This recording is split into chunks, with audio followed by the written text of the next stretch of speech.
Seorang pengendara motor bernama Uki dan petugas keamanan membantu seorang pengendara mobil yang sedang dalam kondisi mabuk di Jalan Dharmawangsa Raya, tepatnya dekat pelataran Dharmawangsa, Pulo, Kebayoran Baru, Jakarta Selatan pada Senin, tanggal 21 Februari tahun 2022, sekitar pukul 2.15 waktu Indonesia Barat.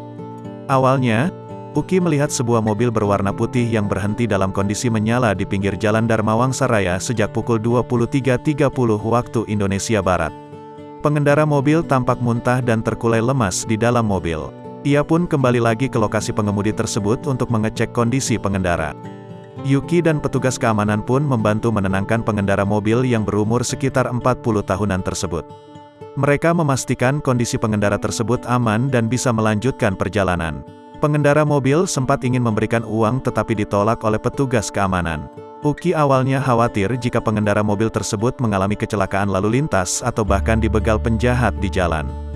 Ia pun tulus untuk membantu sesama manusia dan tanpa niat yang buruk.